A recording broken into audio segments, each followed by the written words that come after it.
In the autumn of 1887, the world held its breath. The settlers of Greywood, a hard-bitten town carved into the flank of the Northern Territories, felt it in their bones. They saw it in the frantic industry of the squirrels, their cheeks swollen with a third and then a fourth acorn. They saw it in the sky, which held a pale, crystalline clarity that promised a cold of unusual purity. The aspens did not burn gold that year. They flared a desperate, feverish orange and then fell, leaving the forest a skeleton overnight. It was a premonition, a warning whispered on a wind that already carried the scent of ice from 1,000 miles away. Alara knew this language better than most. At 19, she was an orphan, a relic of the fever that had swept through the settlement 5 years prior, taking her parents and leaving her with little more than a ramshackle cabin, a small, rocky plot of land, and her grandmother's collection of leather-bound journals. She was an outlier, a quiet figure who moved along the edges of the town's boisterous life. While other women mended and churned, Alara was in the woods, her fingers tracing the patterns of lichen on a fallen log, her eyes following the flight of a hawk until it was a speck in the vast, indifferent sky. The townsfolk saw her as strange, touched by grief, a girl half lost to the wild. They did not see the keen intelligence in her gaze, nor the purpose in her solitary wanderings. They saw only a problem waiting to happen. The town's prevailing wisdom was embodied by one man, Silas Blackwood. He was the town elder, the land agent, the final word on all matters of survival. Silas was a man forged by the railroad, a believer in iron, steam, and the unyielding power of human will over the natural world. His philosophy was hammered into the very structure of Greywood. He had decreed the proper way to build, thick-walled log cabins, the timber-cut uniform and clean, chinked with imported mortar. Inside each, the centerpiece was a great black heart of cast iron, a pot-bellied stove shipped all the way from a foundry in Ohio. These were the instruments of civilization, the bulwarks against the wilderness. To Silas, the forest was a resource to be conquered and consumed. Its trees were lumber, its rivers were power, its winters were an enemy to be fought with fire and iron. He saw Alara's existence as an affront to this order. Her cabin, built by her father in the old style with interlocking, hand-hewn logs of varying sizes, was an eyesore. Her land, which she refused to clear for farming, letting it grow wild with medicinal herbs and native plants her grandmother had taught her to cultivate, was a waste. Silas saw inefficiency. He saw weakness. And with the coming winter promising to be the harshest in living memory, he saw a liability he was unwilling to tolerate. He convened the town council in the small clapboard meeting hall. It was less a deliberation than a proclamation. Silas stood before the handful of landowners, his thick hands resting on the raw pine table. "The girl, Alara," he began, his voice accustomed to being obeyed. "Her plot is a blight. The cabin is unsound. She lacks the means to purchase the necessary cordwood to feed a proper stove through a mild winter, let alone the one that is coming for us. To allow her to remain is to sentence her to death. It is an act of negligence on our part." There were murmurs of agreement. They were practical people, and Silas's logic seemed unassailable. He wanted her land for a new lumber mill, a project that promised progress and prosperity. Her small, unproductive holding was in the way. He delivered the verdict to her himself, arriving at her cabin at dusk, flanked by 2 of his men. He did not bother to knock, but stood in her yard, a dark silhouette against the fading light. "Alara," he called out, "the council has decided. This land is forfeit to the township. For your own safety, you are to be relocated to the poorhouse until the spring." Alara emerged from the cabin, her face pale in the twilight. She held no fear, only a quiet, unnerving stillness. The poorhouse was a single-room shed behind the church, drafty and crowded. It was a place of last resort, a place where people went to fade away. "I will not," she said, her voice soft but clear as a bell. Silas snorted, a sound of pure condescension. "You mistake this for a negotiation, girl. This is for your own good. You cannot survive here. You lack the wood, the stove, the common sense God gave a goose. The winter will take you." "I will see this through," she replied, her gaze unwavering. A flicker of anger crossed Silas's face. It was the defiance, the quiet refusal to bend to his iron will, that infuriated him. "Then you are a fool," he declared, his voice rising. "A damn fool sentencing herself to a cold grave. When the first real snow comes, we will find you frozen in that wreck of a cabin. Let your death be a lesson to any who would choose pride over reason." He turned on his heel, his men following like shadows. "This is woman's folly," he spat to them, loud enough for her to hear. The sentence had been passed. She was an outcast not just in spirit, but in law. She was alone, with the full force of a legendary winter bearing down upon her. That night, as the wind rattled the loose panes of her small window, Alara did not weep. She lit a single tallow candle and retrieved a worn leather journal from a small wooden chest. It was her grandmother's hand, the script a beautiful flowing cursive, the pages filled with intricate drawings of roots, leaves, and fungal gills. Her grandmother had been a botanist, a woman of the old world who carried a knowledge that the men of Greywood, with their saws and their iron, had long since dismissed as folklore. She had believed that the forest was not a collection of resources, but a community of beings, a complex web of relationships. Alara turned the fragile pages, the scent of dried herbs and old paper rising to meet her. She was looking for something specific, a half-remembered story her grandmother had told her long ago. A story about the deep woods, about a place of refuge when the world turned to ice. She found it in a section titled Symbiosis and Sanctuaries. The entry began with a detailed sketch of the bark and leaf of a massive tree, one the locals called an ironwood. It was a species the loggers avoided. Their trunks grew too wide and gnarled, their wood too dense and twisted to be easily milled. But her grandmother had seen something else in them. She wrote of a rare phenomenon, a partnership between the ancient tree and a specific bioluminescent fungus, Mycena lucentypes. The journal explained. As the ironwood reached the end of its long life, its heartwood would begin to naturally decay, creating a hollow within the living shell of the tree. This decay, under the right conditions, provided the perfect substrate for the fungus. And this was no ordinary fungus. It was thermogenic. In its metabolic process of breaking down the lignins in the wood, it released a steady, significant amount of heat. "It is not a fire," her grandmother wrote, "for it consumes without flame. It is a slow, living warmth, a fever in the heart of the wood. The tree becomes a womb in winter, a shelter not of dead timber, but of living breath." The blueprint was there. The journal detailed how to identify the right tree, one with a southern-facing hollow, a trunk diameter of at least 10 paces, and the telltale silver-green lichen that grew only in the presence of the fungus. It described how to prepare the hollow, clearing out the loose, rotted wood while leaving the fungus-inoculated heartwood intact. It explained how to create a slurry of spores gathered from fallen ironwood branches and painted onto the exposed inner walls to encourage a full, vibrant bloom. It even detailed the need for minimal, carefully placed ventilation channels to allow oxygen in and carbon dioxide out without losing the precious heat. It was a desperate, mad plan. A plan born of what Silas had called folly. But it was the only plan she had. She began that very day. With a small hand axe, a shovel, and a canvas sack, she ventured deep into the old-growth forest, far from the sound of Silas's saws. She walked for hours, her eyes scanning the colossal trunks, matching them against the drawings in the journal. She found it late in the afternoon, a giant that dwarfed all others around it. It was an ironwood of immense age, its bark like a craggy, wrinkled hide. Its trunk was wider than her cabin, and on its southern side, nestled between two massive roots, was a dark opening, a natural doorway into the heart of the tree. The silvery green lichen was there, glowing faintly in the dimming light. The labor was monumental. The hollow was large, cavernous, but choked with centuries of debris and rotten wood. For the next 3 weeks, Alara worked from sunrise to sunset. Her world shrank to the smell of damp earth and decaying cellulose. The rhythmic scrape of her shovel, the ache that settled deep in her back and shoulders. She hauled out load after load of debris, her hands, once soft, becoming a mass of calluses and blisters.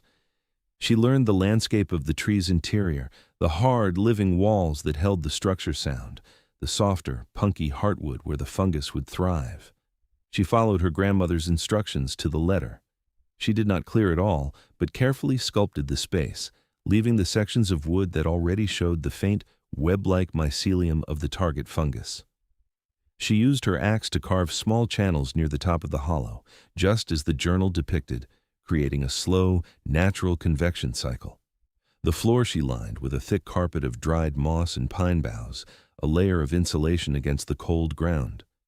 The most crucial step was cultivating the bloom. She found the fallen branches described in the journal, their undersides coated with a fine dust-like substance that shimmered faintly. These were the spores. She gathered them carefully, mixing them with water from a nearby stream and clay from its bank to create a thick paste. Then, with her bare hands, she carefully, reverently, painted this slurry onto the exposed heartwood walls of the hollow.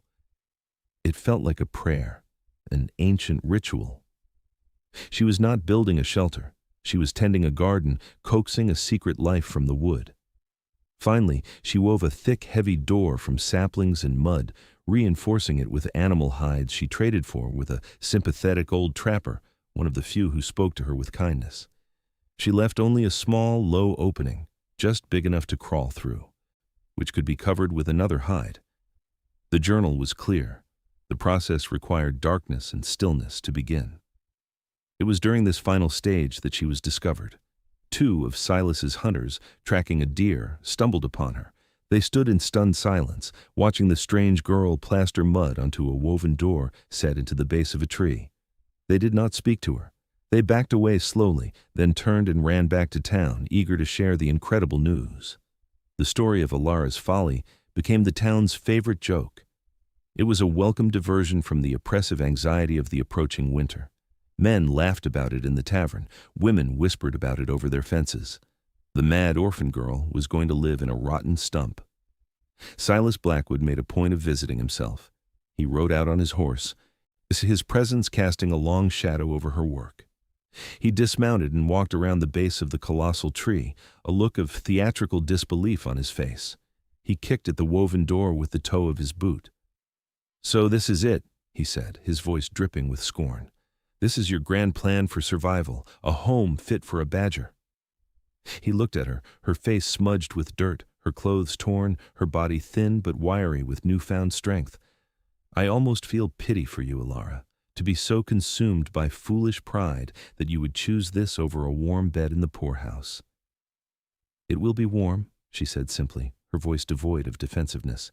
He let out a great booming laugh that echoed in the silent woods. "Warm?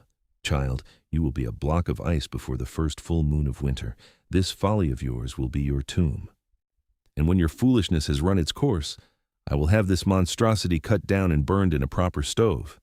He turned away, shaking his head in mock sadness. "Mark my words, nature is a beast to be broken, not a cradle to be rocked in."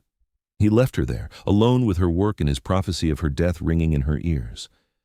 She took a deep breath, the cold air stinging her lungs, and crawled inside her sanctuary one last time, pulling the hide flap closed, sealing herself into the living darkness. Now, all she could do was wait. Wait for the fungus to wake, wait for the cold to come. The cold did not just come. It fell from the sky like a judgment. The first snow was not a gentle dusting, but a thick, wet blanket that smothered the world in a day and did not melt. Then the temperature dropped. It dropped past freezing, past zero, into a realm of cold that the settlers, with their Ohio-made thermometers, had no numbers for. The air became so cold it was a physical thing, a sharp, crystalline substance that hurt to breathe. The wind died, and a profound, terrible silence descended. The townsfolk called it the long stillness. Inside Greywood, the battle for survival began. Silas's grand design was put to the ultimate test, and it began to fail.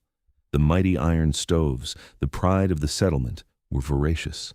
They radiated a tremendous heat, but they consumed cordwood at a rate no one had anticipated. A winter's supply for a family, stacked neat and high, was gone in 3 weeks. The uniform, thick-walled log cabins were also a deception.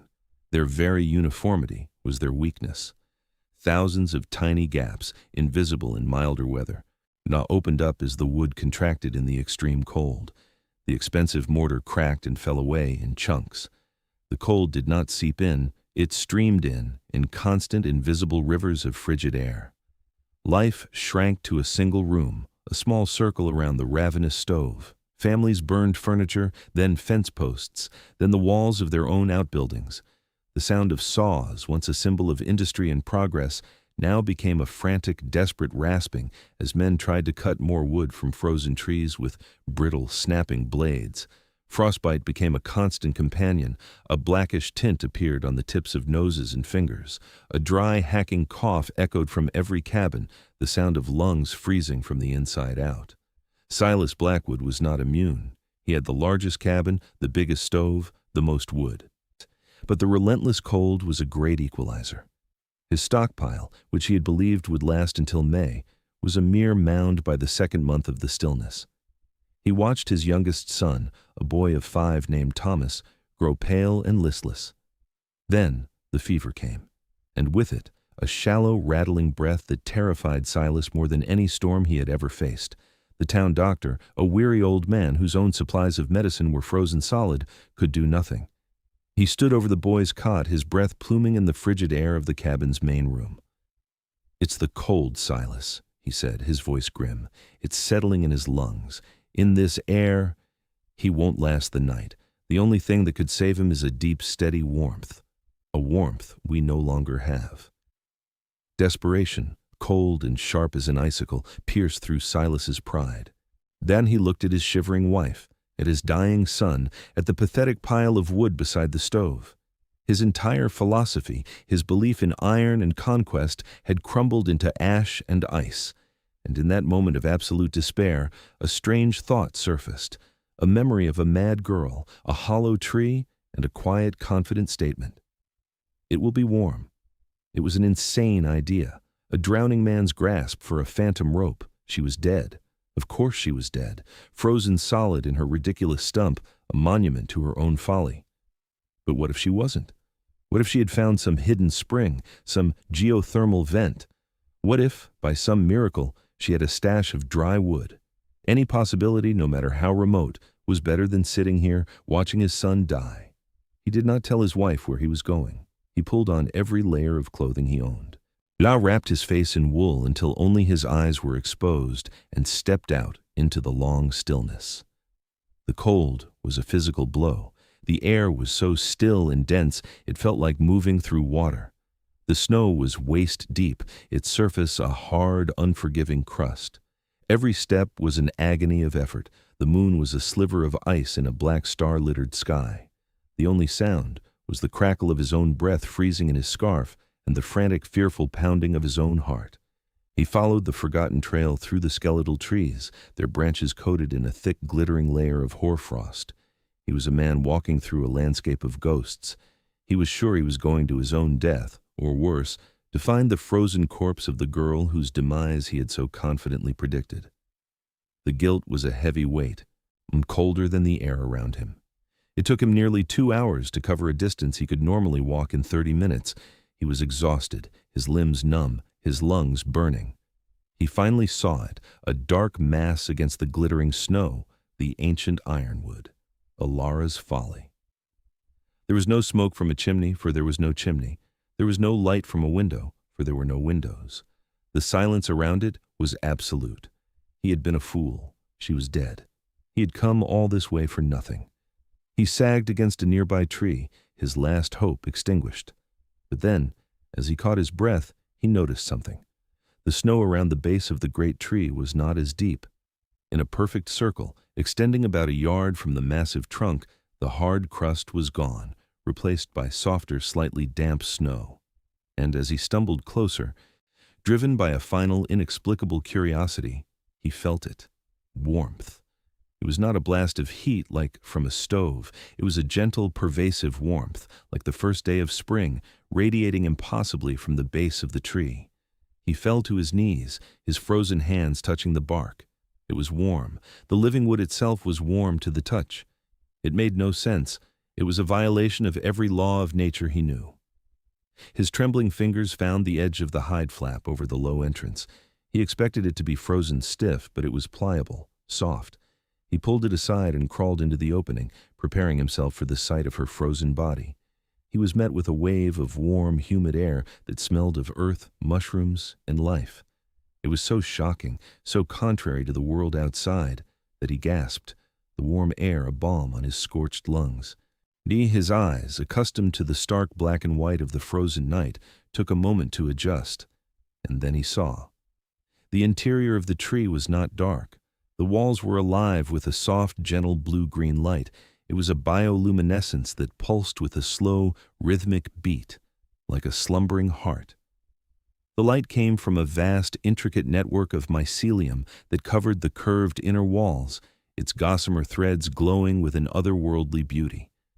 And in the center of this impossible sanctuary, on a bed of furs and dried moss, lay Alara. She was not dead. She was not even just surviving. She was sleeping peacefully, her breath slow and even, a faint blush on her cheeks. She was dressed in a simple wool shift, as if it were a mild autumn evening. The air in the hollow was warmer than his cabin had been in months. It was a deep, radiant, living warmth that filled the entire space. The sheer profound impossibility of it shattered Silas Blackwood's world. His iron, his logic, his entire understanding of how the world worked dissolved in the face of this glowing, breathing tree. He was the fool. He was the one who had built a tomb. She had built a womb. Alara stirred, awakened not by a sound, but by the sudden draft of cold air from the open entrance. She sat up, her eyes adjusting to the sight of the town elder, the man who had condemned her, kneeling half-frozen and broken in the entrance to her home. She showed no surprise, no anger, no triumph. Her expression was one of calm, patient understanding. Silas could not speak. He could only stare at the glowing walls, the impossible warmth, the impossible girl. Finally, he managed a single croaked word. How? She did not offer a long explanation. She did not remind him of his mockery or his threats. She simply raised a hand and pointed to the pulsing living light on the walls. The answer was the tree itself. The answer was life. "My son," Silas stammered, the words tumbling out in a rush of shame and desperation. "He's dying. The cold. Please." Alara looked at him, and for the first time, he saw not the strange outcast girl, but a woman of immense and ancient wisdom. She nodded, her face softening with a pity that was more humbling than any rebuke. "Bring him," she said. "Bring your family." The journey back to the town, and then back to the tree, was a fever dream for Silas. He and his wife carried their son, wrapped in every blanket they owned, through the terrible cold.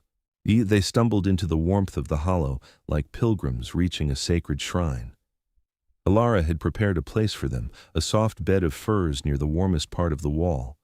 They laid Thomas down, and the boy, who had been shivering uncontrollably, slowly grew still. The rattling in his chest eased. The deep, radiant heat of the tree seemed to soak into his small body, driving out the frost.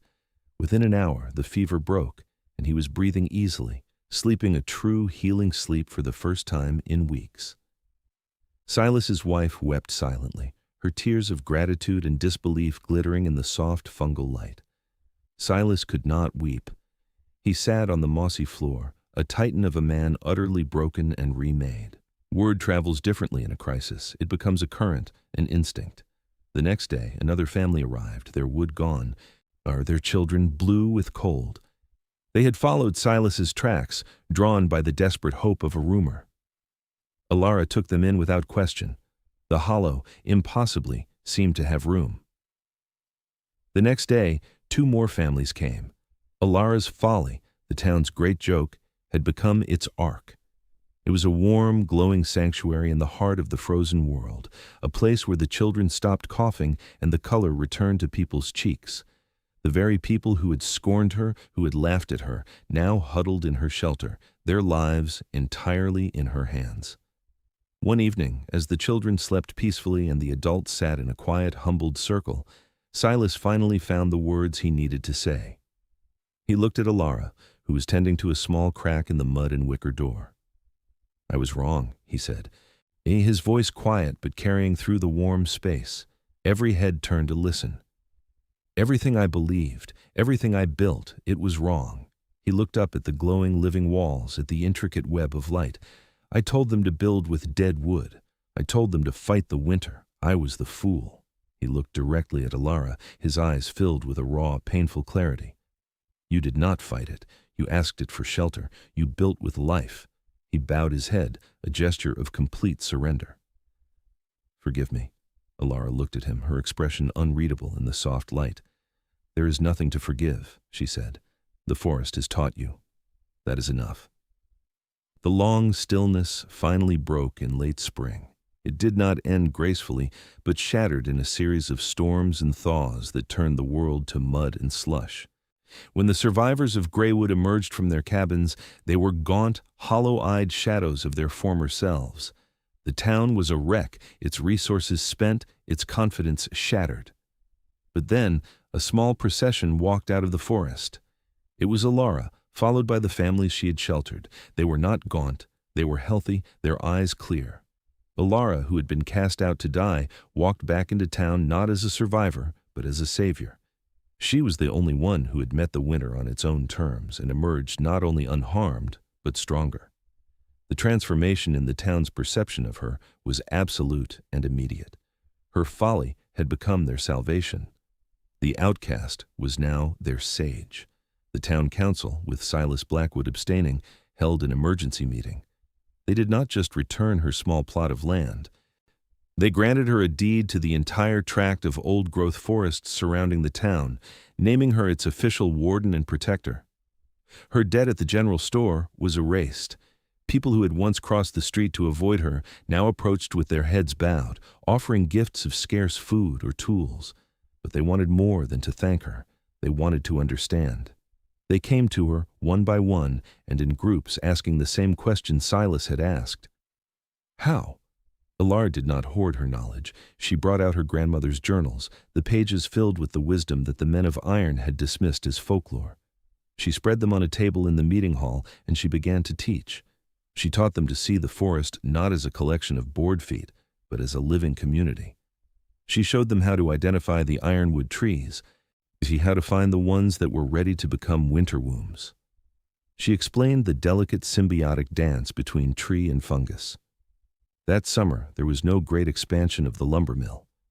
Instead, the men of the town, under Alara's guidance, went into the forest not with axes to clear cut, but with a new reverence. They identified a dozen other ancient ironwoods suitable for shelter. They learned to prepare them, to cultivate the thermogenic fungus, creating a network of natural sanctuaries throughout the woods.